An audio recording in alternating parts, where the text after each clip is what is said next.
I'm Josh Hammer. I'm Emily Jashinsky. I'm Ben Weingarten. And I'm Rachel Bovard. And this is NatCon Squad, where common sense and common good meet. NatCon Squad is produced by the Edmund Burke Foundation, the home for national conservatism. Subscribe now on iTunes, Stitcher, Spotify, YouTube, or wherever you get your podcasts.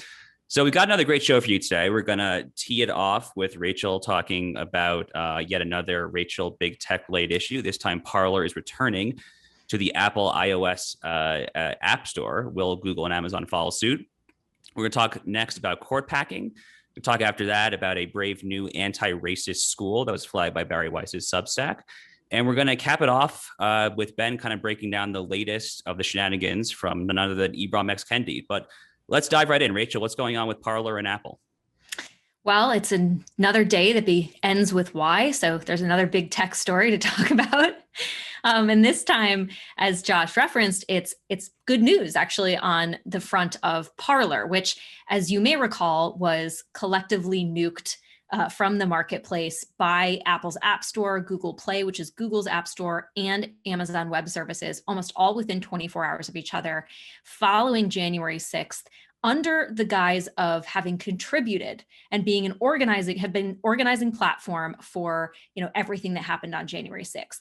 Now, it came out in the months following that this was an obviously pretextual excuse by these platforms who were effectively, joining forces to kneecap a competitor.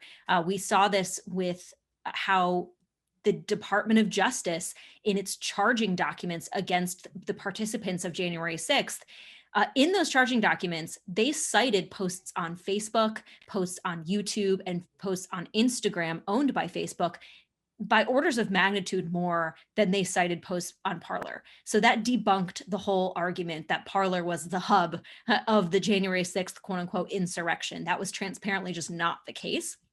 But more than that, I think it exposed the hypocrisy of these, major outlets by saying, oh, you banned Parler under the pretext that they were a hotspot for organizing. But we know now that more of that organizing was done on Facebook, YouTube, and Instagram, all of which remain untouched, in the app stores themselves, as well as, access to Amazon Web Services, the different functions of that as well. It also came out that Parler was actively moderating content. The claims were, oh, they don't have content moderation in place to deal with this violent rhetoric, when in fact they were moderating and they were passing along troubling posts to the FBI. So over time, the excuses fell apart, added to which Senator Mike Lee and Congressman Ken Buck sent a letter to Apple in where they asked for a host of information, specifically about whether or not these platforms communicated with each other. If they did, what did these communications say? Asked for evidence of, where Parler was violating policies, but these other platforms were not. And I think, it got to the point where Apple in particular could no longer claim the moral high ground here. And, we're recording this on a Tuesday. It's Tuesday. And tomorrow, Wednesday, Apple will be appearing before the antitrust subcommittee in the Senate to talk about the role its App Store plays in the marketplace. And I think at that point they realized, because the guy testifying is actually Apple's head antitrust lawyer, realized he was going to be up against some very difficult headwinds if they didn't take action on this front. Now, it remains to be seen, I think, what Parler agreed to be let back in. I think they had to agree to some conditions, and I'm hopeful that they, are not completely, pulling Parler strings at this point, right? Because the problem I see with the dominance of these app stores primarily is that, again, we want free speech and a multiple offerings in the marketplace, but these app stores are effectively the only way you can reach a mainstream audience if you are an app. And you have Apple and Google saying, well, dance to our tune or we will not let you access what is effectively the entire market. This leads to a broader discussion of the role these app stores play, which will be discussed on Wednesday before the Senate subcommittee. And you're also seeing a lot of state action on this front. There's an ongoing dispute right now between Apple's App Store and Epic Games and Fortnite over the 30% surcharge Apple takes from anyone who sells through its platform. So it's able to offer its own services for a reduced price, but hike, the cost of every other competitor. So again, this really just gets into the various aspects of the marketplace that are dominated by big tech. And I feel like every week there's a new nuance or a new story or a new abuse to talk about. But I think Parler is worth highlighting because I think for a lot of conservatives, a lot of the free market conservatives, what happened to it was the Rubicon. When members of Congress saw this happening, it was like, okay, there is no more debating about the market power of these companies. It is now proven. So I'm curious how long Parler will last in the app before Apple decides to nuke it again.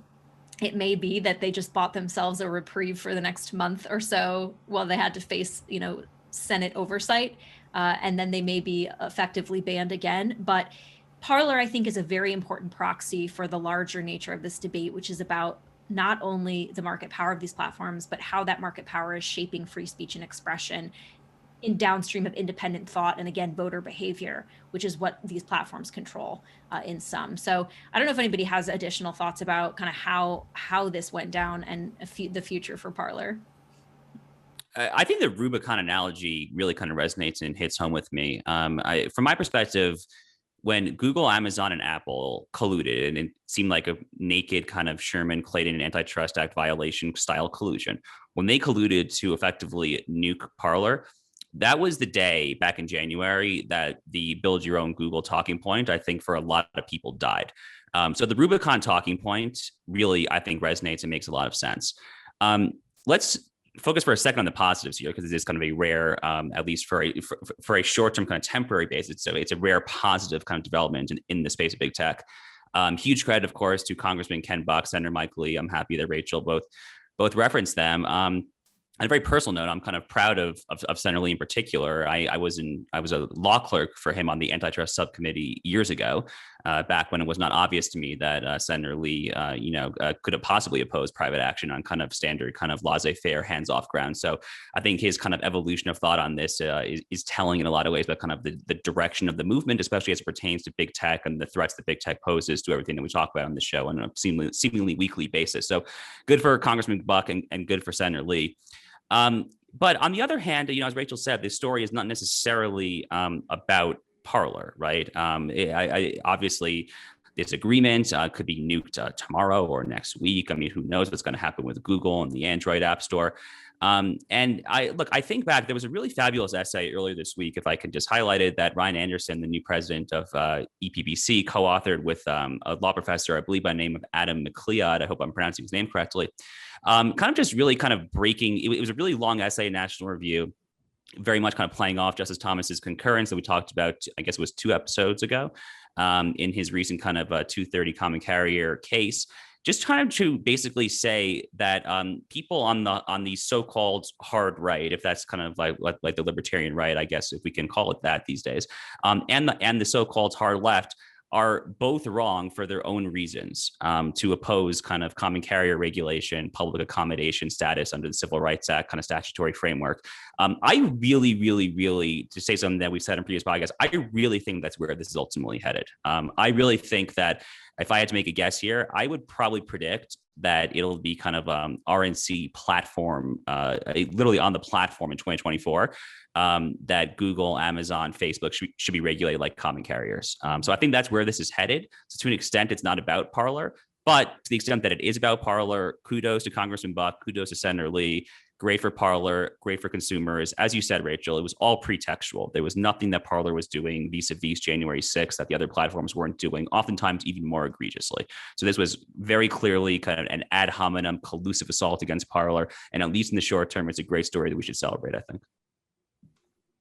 I have kind of a cynical and an optimistic take on this. The cynical perspective is that this was such a glaring example of the anti-competitive behavior of these companies that they realized as there was distant January 6th, they realized that it would probably be wise to quietly concede on it, knowing that it would probably only get a lot of play in conservative media, because it does take away one of the biggest counter arguments in that Twitter and Parler is the closest like one-to-one example we have of competitors right now, right? Like we don't have Facebook and MySpace anymore. And so the Twitter Parler comparison is as close to apples as we can possibly get. And so the way that other companies acted in concert to harm Parler was just such an obvious glaring example that I think, they realize it's in their own best interest to avoid further attacks on the anti-competitive basis, to quietly concede on this as the weeks passed from January 6th and the decision sort of fell out of the news cycle. And that's my cynical take, because I do think that's probably, like, this was a battle they realized was not worth fighting from their perspective, that in the long run, it would actually be better to cede some ground here. I think also on an optimistic note, them recognizing that is a really big deal, right? Like, them recognizing it means that they are responsive to pressures. And we've seen, like Josh Hawley take some steps with legislation that I don't think he actually has ever, this is not everything he introduced, but he has introduced some things that I don't think he has actually ever intended to become law, so much as he intends it to sort of put the fear of God into these Silicon Valley executives and saying, listen, when you are overreaching, the government is here and can step in, and the political will to do that exists. And so on an optimistic note, it's possible that this represents the responsiveness in Silicon Valley to these pressure campaigns that are coming from both the right and the left. So cynically, do I think they tried to cede some ground here? Yes. Optimistically, it's good that they realized that it was in their best interest to do that. Yeah, just following up on the whole cynicism aspect of all of this, the real question is why? Why did Apple ultimately relent? And I think that Rachel's suggestion that this is about fear over potential regulatory pain that might be inflicted upon them or something more, and these other collusive big tech companies as well, I think it's good that they at least respect that maybe there are limits to their actions. But nevertheless, we can't underestimate the chilling effect of this, the precedent that was set, and ultimately, and yes, truly collusive anti-competitive behavior was shown here. And I think it is imperative to underscore again that this really did cross a Rubicon for conservatives and hopefully some libertarians as well. And so that's a very beneficial kind of perverse silver lining to come of this. Nevertheless, again, the process at minimum was the punishment here. And so who is going to try to go up against any of these big tech companies going forward to have a truly free and open platform? There are a handful of people out there. We'll see what ultimately happens with Substack, for example, as they get assaulted from the leftist press and probably big tech ultimately as well, and politicians for that matter. So the war on free speech continues, and we're just seeing it in the big tech realm here. But I think it's worth also underscoring one final point, which is that we're recording this during the week where the narrative about Officer Sicknick being killed by MAGA supporters has now fallen. And almost every single plank of the narrative around January 6th being an armed insurrection of white supremacist Trump supporters seeking to topple the government, almost every single aspect of that narrative, the most egregious parts of it put forth, have all collapsed. But nevertheless, we've seen all of these knock-on effects in many other areas. And as I've argued here, and I argued in writing within a week after the January 6th riot, the riot was used as part of an information operation, as an accelerant to purge any and all dissenters from the prevailing progressive orthodoxy. And free speech itself has been assaulted as a consequence of that January 6th data point. And we're still dealing with the consequences of it. We saw it when they tried to have a whole impeachment based upon a lax liberal incitement standard, which of course will have a chilling impact on dissenting speech. And of course, going after platforms writ large for having any speech that runs afoul of the party line in big tech and among our ruling class itself still speaks to the broader horrible outcomes as a consequence of what transpired on the 6th. But nevertheless, we'll take this win for however long it exists, and we'll look to what the devils and the details ultimately are in terms of Parler's agreement with these anti-free speech totalitarians. Yeah. So, I mean, speaking of totalitarianism, which obviously is something that we get tossed around these days, but there is something that I would describe as genuinely totalitarian, at least within the theoretical confines of America's unique system of constitutional governance, which is court packing of the United States Supreme Court. Which harrowingly, distressingly, and unfortunately has never been more relevant, it appears, than in the year 2021. So before kind of getting back, or diving in, I should say, into what is actually happening with respect to the court, I kind of want to take a step backwards here. So a very brief history lesson here. The size of the Supreme Court shifted for the country's first 7 or 8 decades. The Judiciary Act of 1869, which is kind of in the aftermath of partisan rancor after the Civil War, solidified a 9-member court. There were 8 associate justices and 1 chief justice. That has stayed true from 1869 through the present day.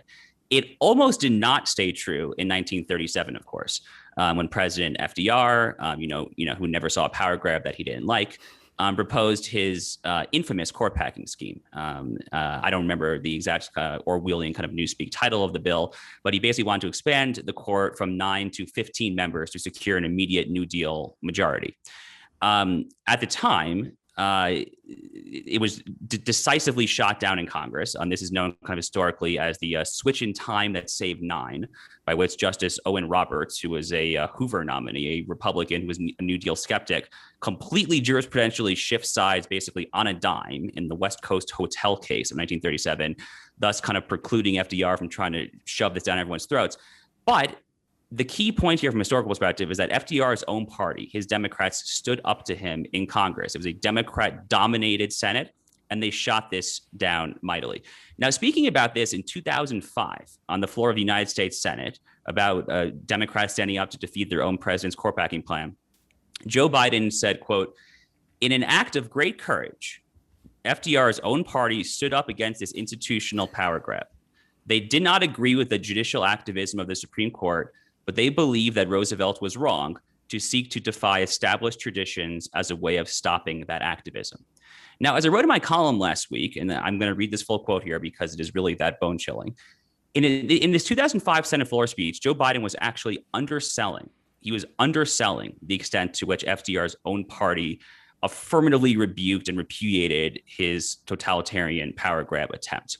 The Senate Judiciary Committee, which at the time, again, was dominated by Democrats, released this report with respect to FDR's court packing proposal. Quote, "Let us of the 75th Congress, in words that will never be disregarded by any succeeding Congress, declare that we would rather have an independent court, a fearless court, a court that will dare to announce its honest opinions in what it believes to be the defense of the liberties of the people, than a court that out of fear or sense of obligation to the appointing power or factional passion approves any measure we may enact.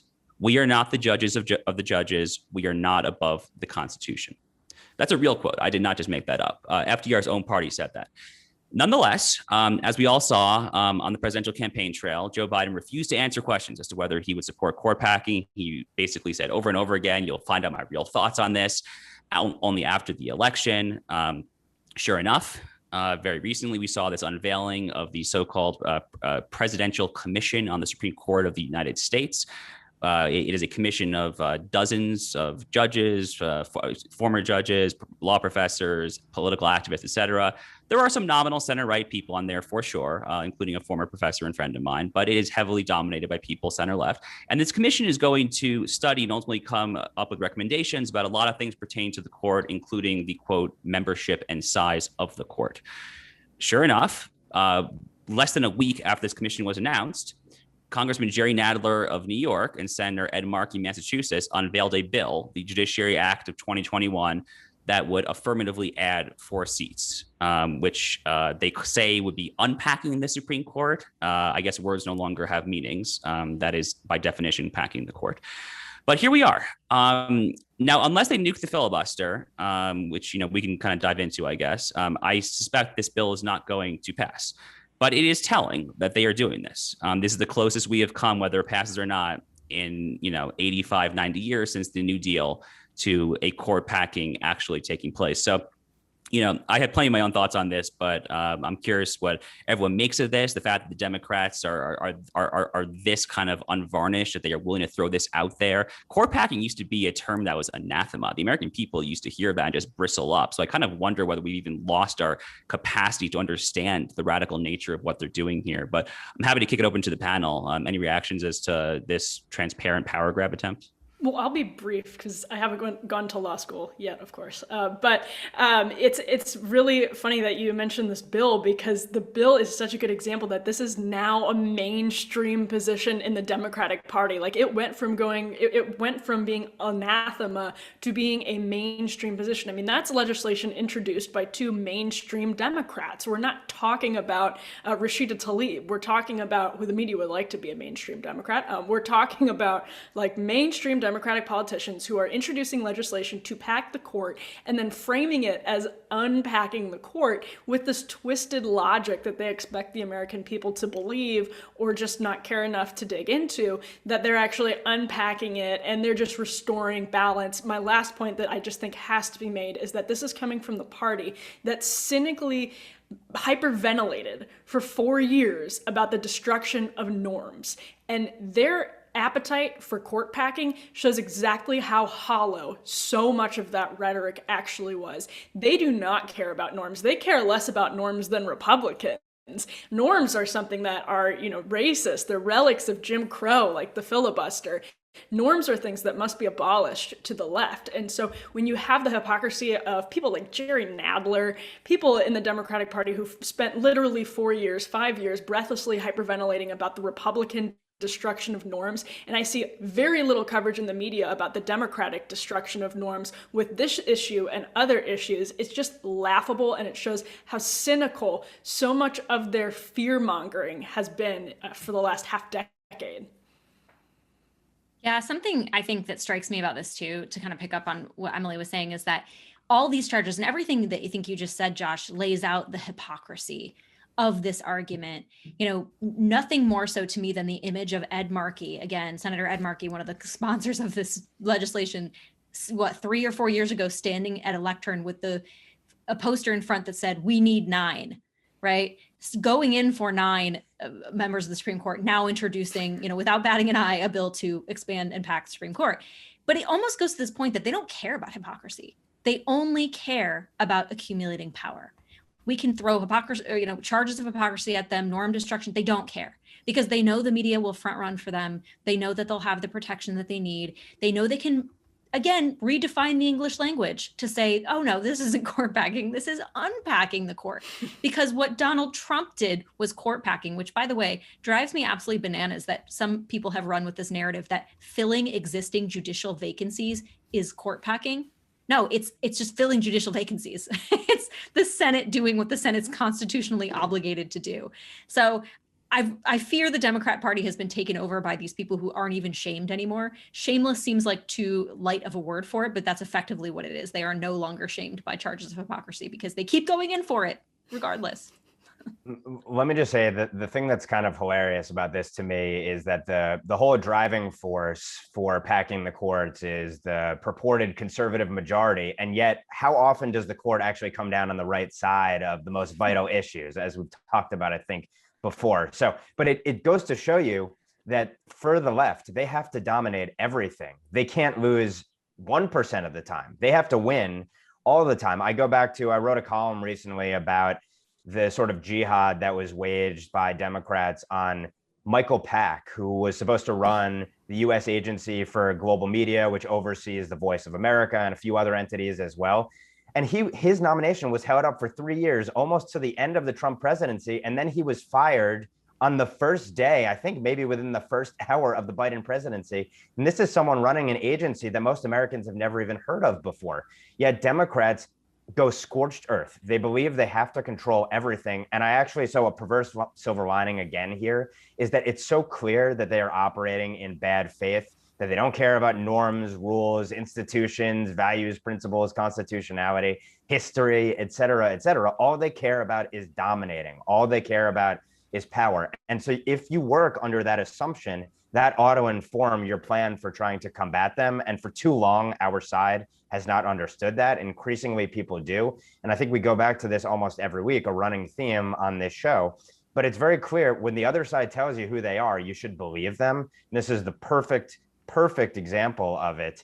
And ultimately, the other part of this is the perversion of language with unpacking the Supreme Court. It just shows you how slippery and sophistic they are. And I think our side needs to do a better job of combating that as well. And we need to retake the language, quite frankly. So really quick point, then we'll kick it over to Emily to talk about the latest on critical race theory and anti-racism in the context of education. I just want to underscore what Ben said towards the end there about the left kind of showing us who they are. And we do come back to this every single week about kind of the right fighting with one hand tied behind its back and all of that. But in the specific context of judicial nominations, this is very, very, very important here. I mentioned Justice Owen Roberts, the switch in time that saved 9. Chief Justice Roberts, for his entire career now, for 16 years, has essentially been, the victim, I guess. We can call him the victim. That's fine. He's really not. But we can call him kind of the target, that's more accurate, a target of a prolonged intimidation campaign. And he and people like him, maybe Justice Kavanaugh, maybe Justice Barrett, those kind of, Justice Thomas obviously will never waver whatsoever. But people towards the more middle of the court, those more centrist-leaning Republican nominees, they are the true targets of this plan. They are trying to get them to shift. So I query when, if ever, Republicans will actually understand that this is the kind of thing you have to take into account when you're selecting future jurors for the Supreme Court. Is you have to have a spine of steel. You have to be beyond strong in your convictions, and you have to be forthright and willing to not waver an inch when they come after you. But I could ramble on this for hours. Emily, why don't you steal the mic away from me before I do so, though?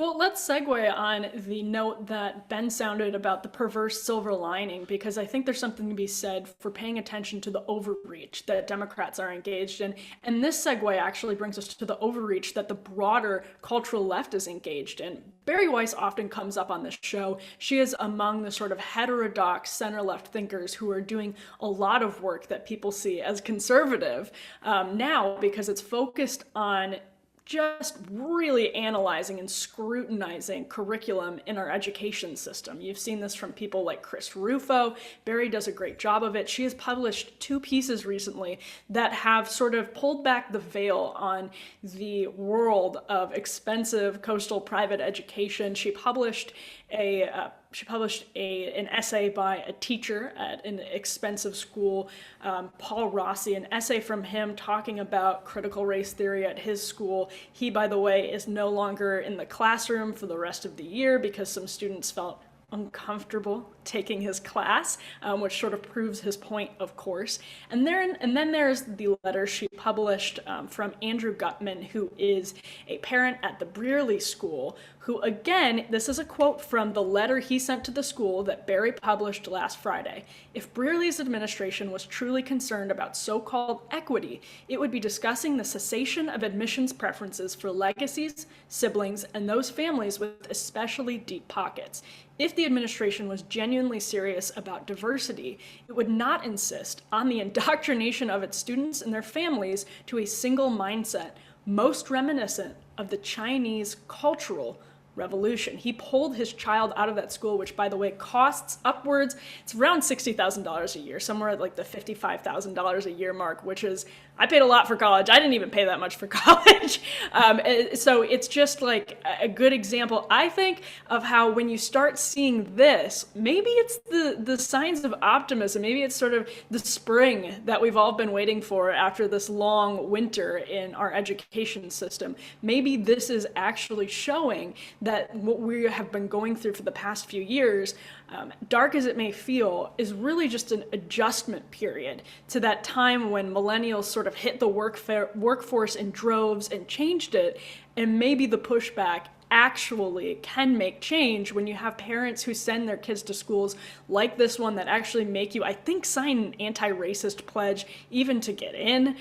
We've seen people like Cornel West come out in these things. This teacher is a math teacher. Paul Rossi is a math teacher at that school. I mean, these are just good examples of people who aren't traditionally going to align themselves with the right in critiquing their own schools, but they have sacrificed a lot.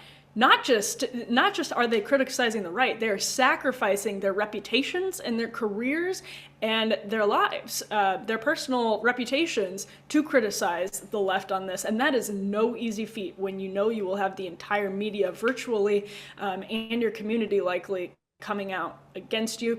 Guys, do you see this as optimistically as I do? Is this perhaps an example that the best is yet to come, or am I being too optimistic here? Well, I think it's worth saying that Paul Rossi, this teacher, I believe was recently relieved of his services, might have been the way that it was quoted. And so He was, yes, he was. I can just quickly, I guess I have the article pulled up here. This is from the New York Post. School spokesman Topher Nichols said Monday that Rossi had been barred from teaching for the year because several students were uncomfortable with his presence and asked to be removed from his class.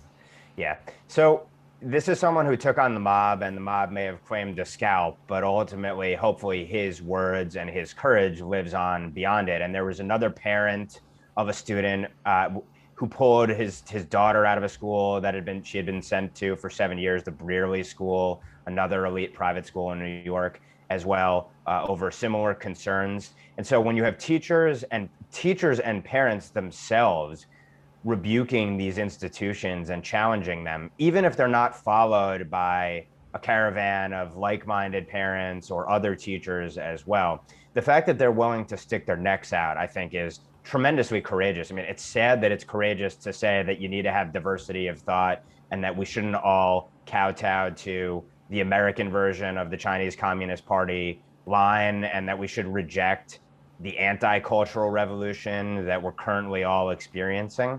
But nevertheless, it is incredibly courageous. It can cost people their careers. It can make people be shunned in civil society, in their workplaces. I mean, if you're a prominent person in New York working in, any of a number of high-powered industries, and you come out and write a letter like this, you have a target on your back, for good, probably. And so I'm sure that there are people who quietly off to the side might say, I agree with you, some percentage, hopefully a silent majority. I'm sure it's probably a small silent minority, unfortunately, among fellow parents in many of these institutions. But at the end of the day, the kids suffer as a consequence of this. And both the parent and teacher, who both spoke out and who Barry Weiss recorded their letters at length, they were speaking on behalf of the kids. And at the end of the day, we are going to have a country of credentialed morons if we continue to go with these sort of curriculum. Not only that, but credentialed morons who are devoted to undermining the country under which these institutions flourished in the first place, undermining the values and principles on which the country is based, and ultimately tearing society apart. So I go back to an essay by Nicholas Nassim Taleb that, if everyone hasn't read, The Intellectual Yet Idiot, perfectly describes ultimately where the critical race theorists and all of their spawns who teach the panoply of related so-called disciplines, they're ultimately yielding a country where we're all going to be at each other's throats, impoverished, unsafe, and we're going to loathe the heritage that was bequeathed to us. And so thank God for this professor and also this parent for speaking out. And I think these things went so viral because it did give voice to probably millions of Americans who haven't been able to articulate it or didn't have the platforms to do so. So I just have two brief things that strike me about this. And the first is that, what is most concerning to me is that this is what our elites are being taught, right? This is the pipeline to, schools like Brearley are the pipeline to the, elite Ivy League universities, which are then the feeders for, corporate America, leading political positions, presidents of the United States. And this is what they're being taught. Again, to riff on what Ben said, to be intellectual idiots and to be intellectual flamethrowers, for better or for worse, right? There's people that want to set the country on fire to a great extent. So I think that is why this remaining vigilant on this front is so important. But I think the flip side of it is this. These are also parents that have the resources, means, and aptitude to pull their kids out when they see what's being done. That same ability is not there for public school parents who may not even know what's being taught in their schools or have the resources to move or send them to alternative education or quit their job and homeschool or even speak up. And I see this very much. I have family that teach and work in inner city schools. It is there. This type of critical race theory is there. It is insidious, and there is no one to speak for the kids that are being subject to it. And so that's why I think this is such an important battle for us all to stay engaged in. So those are my two thoughts. Yeah, I mean, this letter from Andrew Gutman, right, who's pulling his daughter out of Brearley School, this is like high energy material. I mean, if this had been like, if this had been submitted to me as an op-ed in Newsweek, I would have been like, whoa. This is like pushing the bounds, like even for like me as editor. Maybe you should go to like a conservative publication. I mean, I just want to read a couple of lines from this letter. I mean, it was like an eye-opening stuff when I got Barry's Substack and read it. Andrew says, quote, "I object to mandatory anti-racism training for parents. especially when presented by the rent-seeking charlatans of Pollyanna. A little later, quote, I object to Brearley's vacuous, inappropriate, and fanatical use of words such as equity, diversity, and inclusiveness. I mean, he is not pulling any punches here. This is like full throttle, like Muhammad Ali in the ring, just like going boom, boom, boom with the right jab. By the way, my favorite line is when he says they're teaching them what to think, not how to think. Yes. That to me is critical race theory in totality.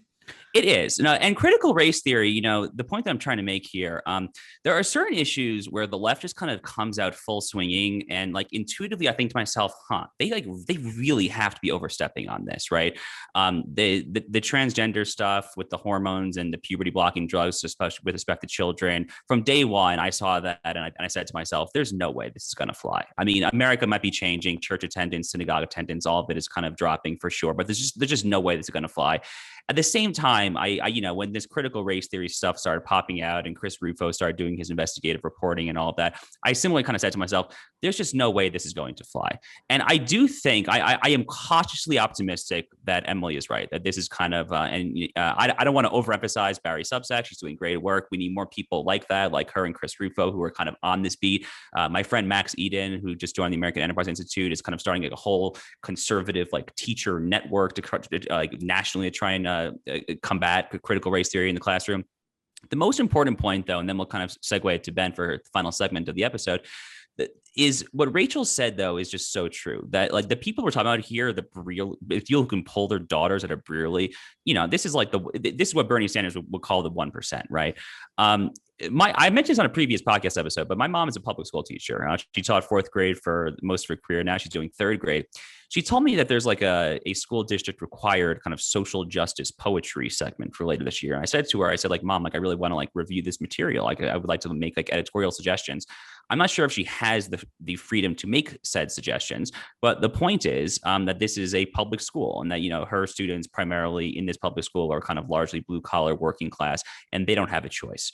So if anything, all this should just, I think, like get conservatives, Republicans and state legislatures to just double down on things like school choice and vouchers and lots of public policies that now more than ever before have to be the path forward. But speaking of race hucksterism, Ben, what's the latest with our favorite race huckster, Ibram X. Kendi? Well, I wrote this piece for the Federalist, sort of taking stock of where we are as a country, and the conclusion fell out that essentially we're living in Ibram X. Kendi's America increasingly, that all of our institutions speak in Kendian tongue, and that the consequences of that will ultimately be the erosion of liberty and justice under the guise of quote unquote equity. And there are a few data points that I spoke to before delving into what Ibram X. Kendi believes, because if we're going to live in an anti-racist country, we better know what the ideas are behind anti-racism. So first, the Biden administration on its first day passed an executive order that I'll read just briefly from a bit later, called on an executive order on advancing racial equity and support for underserved communities through the federal government. And it calls for affirmatively advancing a racial equity. So I'll get into what that means in just a moment. Recently, of course, many of our viewers likely know that Oakland passed this sort of universal basic income pilot program, but it wasn't universal. It was only for people of color. A leading, I believe, Boston-based medical institution is piloting a race-based preferential treatment plan for patients there. We obviously know all about the Great Awakening in corporate America and where the media is broadly and beyond, but there are any number of data points that you can pick on a weekly basis that indicate that equity is now in vogue and it has supplanted equality. So what does that mean? Equity, as the anti-racists use it, and that language is conformed to, by the way, as I'll note in a minute, in the first Biden administration executive order on the first day. Equity is essentially a society where people are represented in terms of their group in direct proportion to their group numbers in every aspect of life. And so to achieve equity, the anti-racist says we must implement policies that force essentially this rebalancing of representation in every aspect of life according to one's skin color or other identity, presumably as well. So of course, to get to that equalization or proportionality requires completely running roughshod over liberty and justice in this country. It would destroy the very freedoms and liberties that people of all colors have benefited from. And you are a racist definitionally if you oppose anti-racist policy, because as Ibram X. Kendi tells us, people aren't the problem, policies are the problem. And so basically what it says is in every aspect of life where there is inequity, essentially, you need to have policies of equity, which means radically racialist, progressive policies to fix these inequities in every aspect of life. And if you oppose it, you are being a bigot and a racist. So essentially, it's a clever way of using racism or using race as a cudgel to enforce a totalitarian agenda. And Kendi himself says explicitly, he doesn't actually think people can really be persuaded on this. It's all about power, ultimately. And so I appreciate the candor there. And so in this article, I walk through these sort of recent examples showing how the cult of anti-racism has come to dominate across our institutions. And then I say, well, what does Ibram X. Kendi believe about any number of issues? And so he calls for a constitutional amendment, basically calling for a new branch in the Department of Justice that will analyze every policy and essentially say, is this advancing equity or not? If it's not advancing equity, it's obviously a racist policy and it needs to be stricken from the books. This, of course, would erode all standards of freedom whatsoever. But even leaving aside this pipe dream constitutional amendment, but which he's nevertheless shifting an Overton window on, and we'll see where the Biden DOJ itself actually goes in relation to this. He's explicitly anti-assimilationist. He's anti-race neutrality. He's anti-capitalist. And I quote him at length here to back up these positions. He's, of course, against standardized testing. That is, he's against merit because merit is bigoted. He calls standardized testing one of the most pernicious racist tools out there. So I thought it's important to chronicle these ideas, given that we're living in an anti-racist America today. And I'll sort of close by quoting from the Biden administration executive order, which proves that we are truly living in an anti-racist country now. The executive order reads in part, and this is almost cribbing precisely from Kendi, quote, entrenched disparities, and this is in section 1, entrenched disparities in our laws and public policies and in our public and private institutions have often denied that equal opportunity to individuals and communities. Our country faces converging economic, health, and climate crises that have exposed and exacerbated inequities, while a historic movement for justice has highlighted the unbearable human costs of systemic racism. Our nation deserves an ambitious, whole-of-government equity agenda that matches the scale of the opportunities and challenges that we face. So there's very pernicious ideas that we're talking about combating at schools today among our youth at these elite institutions. They've already matriculated down, or they've already sort of percolated down across our elites. And this shows you the consequences of having an education system dominated by radical leftists for decades and decades, is that the policies are already here. We're already talking about a whole of government anti-racist agenda. So God knows what it's going to look like in the next generation of students to the extent they continue to be indoctrinated under this anti-American radical regime. So to sort of balance out the kind of happy note that we had in the last segment, I wonder what thoughts you all have about the idea that we're currently living in an anti-racist country. Well, just briefly to touch on your whole of government approach, earlier this morning, I was looking at a document from the Federal Trade Commission about equity in artificial intelligence. And I was just thinking, wow, what could go wrong actually here? So I think that, this is, again, the tentacles are everywhere. The groundwork's been laid, and this is a very pernicious ideology that's infecting all of our areas of governance, like down from the federal to the state level into the schools. And I think it's incumbent upon, conservatives really to it's not enough almost to sort of speak out and be courageous, which is a very vital point. But I think our sort of governing structures have to change. Like our policymakers need to say this is not appropriate. And, even at the corporate governance level to say this is not to be tolerated in a country where, you cannot sustain a self-government when you have no consensus on these points. So we've talked about this before, but I think the stakes are incredibly high for this particular debate. Yeah, I mean, look, I don't know that I have a whole lot to add here. Intersectionality, critical race theory, this anti-racism notion, this notion that Martin Luther King was wrong because he was not effectively overtly racist against white people. This is just Looney Tune stuff. And not only is this Looney Tune stuff, and I kind of tie back to our last segment, I think there's going to be already is, but I think there will only continue to be kind of a visceral kind of backlash against what is overt racism. Let's not mince words here. So-called anti-racism is overt racism. It is also just so anathema to what this country stands for. I query whether anyone other than conservatives cares about that anymore. But to the extent that we do care, I mean, there is no more fundamentally, quintessentially American creed, of course, than equal justice under the law. The notion that we are all human beings, the notion of equal justice under the law, obviously itself just being a concept that is downstream of Genesis, that we are all kind of made in the image of God.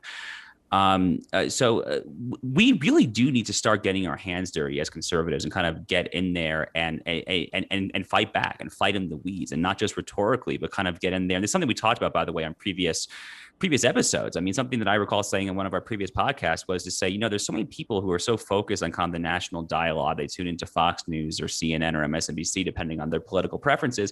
And all they care about is a national conversation. The most immediate way, really, to kind of make like a tangible impact at a local level is to run for school board. Seriously, to get involved in your local school district and to push back against some of this kind of woke indoctrination that is happening right before us. Because these people, the Ibram X. Kendis of the world, the Robin DiAngelos of the world, they are charlatans. They are intellectual lightweights who don't know what in God's name they are talking about.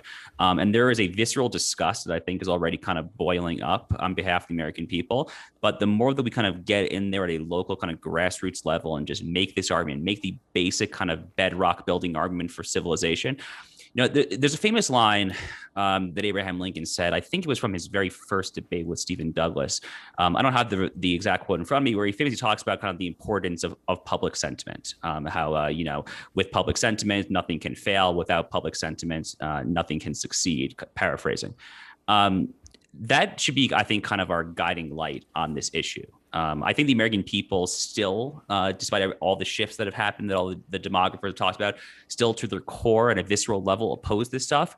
We just have to get in there and continue to make the case. Oh, absolutely. And that is such an important aspect of this. This is not, then that's also an optimistic aspect of this. I mean, talk about intellectual idiots. Ibram X. Kendi is the poster child of intellectual idiocy. So much of far leftism and radical leftism has calcified in the echo chamber that is higher education in America for decades, to the point where it hasn't had to withstand any challenges. And the rest of the country wasn't really watching as that was happening, but conservatives were.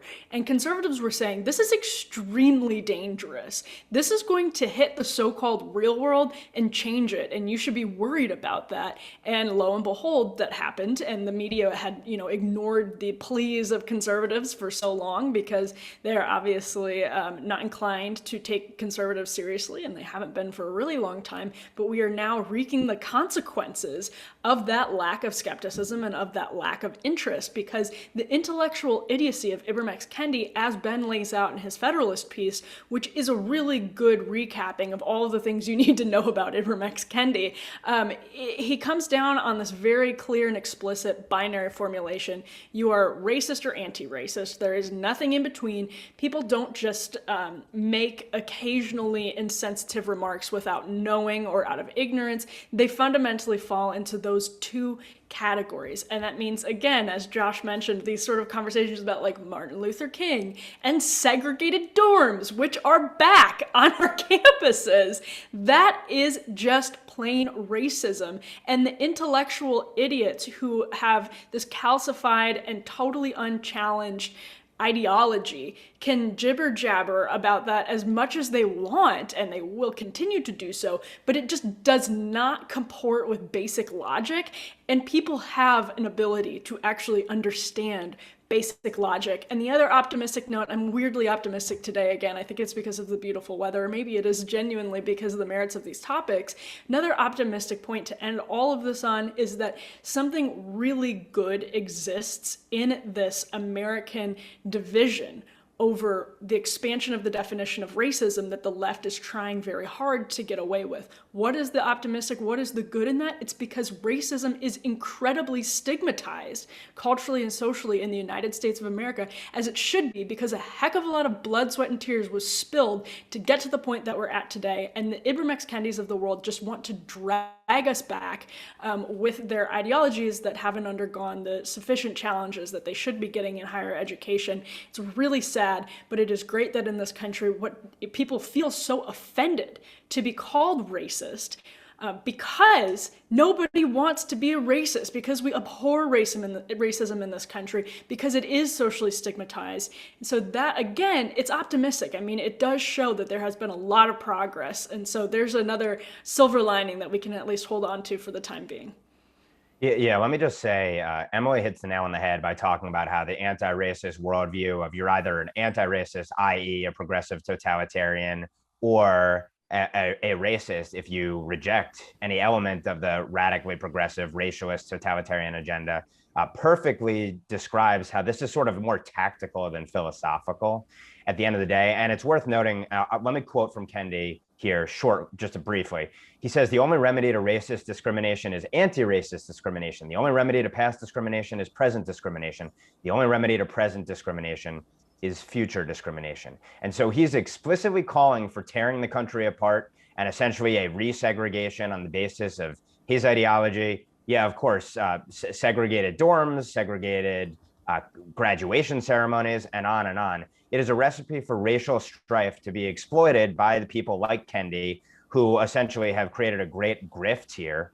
And then the politicians who pit us against each other and try to tear us apart as a divide and conquer strategy to ultimately impose more regressive policies on us and usurp more power over our lives. And so I think it's critical to note, first of all, what the ends are of these policies. And like I mentioned, Kendi describes this Department of Anti-Racism that is to pre-clear literally every policy at every level, I'm quoting him again, to ensure they won't yield racial inequity, investigate private racist policies when racial inequity surfaces, and monitor public officials for expressions of racist ideas. So all of this comes down to, it's a totalitarian power grab under the guise of virtue and morality and justice. It's not about any of those things. It's about vengeance and power. And so when we talk about these ideologies, we obviously have to debunk them and destroy them, and they ought to be, and they're very easy to wreck intellectually. But we also need to be clear about what the stakes ultimately are and what the aims ultimately are, and make it very clear when we're describing these policies that this isn't an even-handed intellectual debate.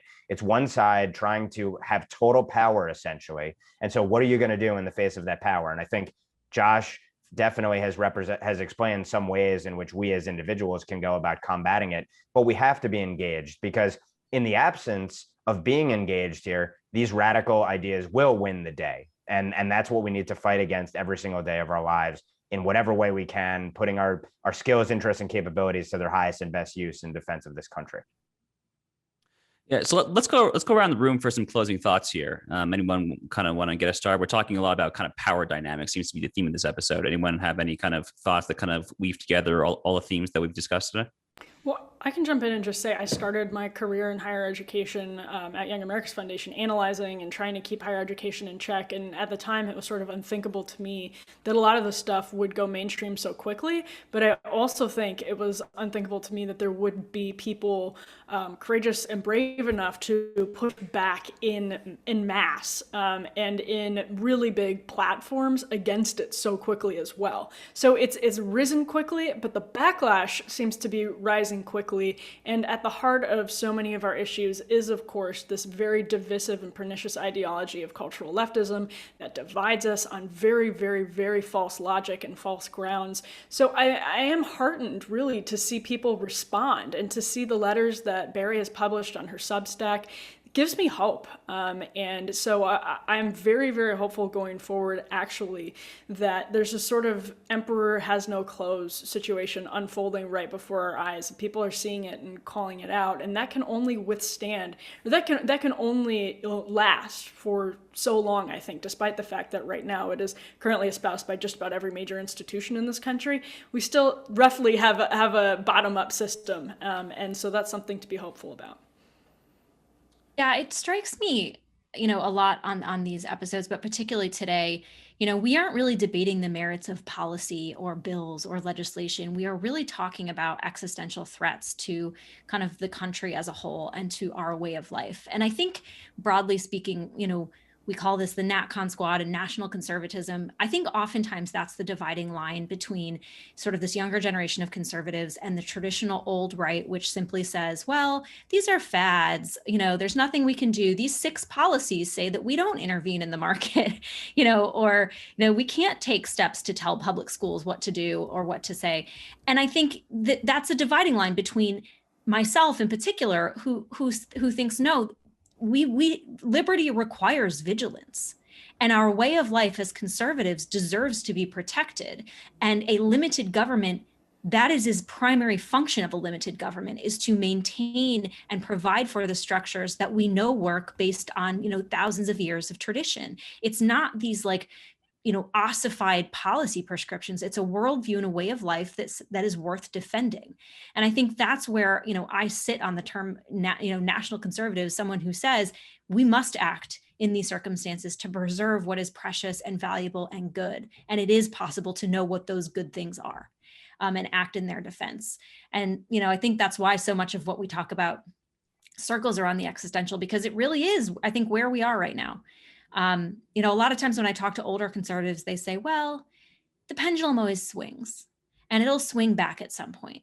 Well, that may be true, but how many heads is it going to take off in the interim? I'm just not comfortable sitting back and saying, oh, eventually it'll come to full circle. No, liberty requires vigilance, and that many times requires action from our policies and also from our lawmakers. So that just is my final thought for today, based on the themes that we talked about. So a firm endorse on all of that. I will only add in the particular case here of court packing and the courts and all that, because it's kind of my area of expertise to the extent I have one. Look, an independent judiciary, a judiciary that was not afraid to go out there and proclaim justice, that was not afraid to go out there and exercise its independent discernment as it pertains to litigants to a particular lawsuit. That has a very, very, very, very, very long tradition in our pedigree, going back hundreds and hundreds of years in the English common law. Our common law inheritance is obviously one of kind of the great features upon which the American Republic was first built. The development of the common law and the development of our constitutional order, especially in kind of those more fractious early decades after the founding, would not have been possible if the judiciary had not been able to exercise independent judgment. The current court packing plan from the Democrats, we'll see what Joe Biden does with this commission, but the mere fact that he's proposing it should itself be highly disquieting. We'll see what happens there, but it does tell you a lot, not just about how little they care for norms, customs, traditions, all that, we know that, but it talks about how they view just power grabs in general and how willing they are to kind of use every tool at their disposal to take, in this case, the court over. And what I am going to be looking for very carefully, speaking personally, is I'm going to look to see how Republicans and conservatives respond to this. If they change their talking points at all as pertains to constitutional interpretation, judicial politics, judicial nominations, the role of the court, any of that. The left is viewing this as a transparently political institution. To them, the court is no different than the legislature. It is no different than anything else. I am not necessarily saying that conservatives should adopt that, but we do have to be a little less starry-eyed and a little more pragmatic and realistic about what is going on in terms of the court, in terms of judicial nomination battles in particular. And I really hope that that actually affects Republicans moving forward. But we are way out of time at this point. So on behalf of Rachel, Emily, and Ben, I'm Josh Hammer. We'll see you at the next NatCon Squad.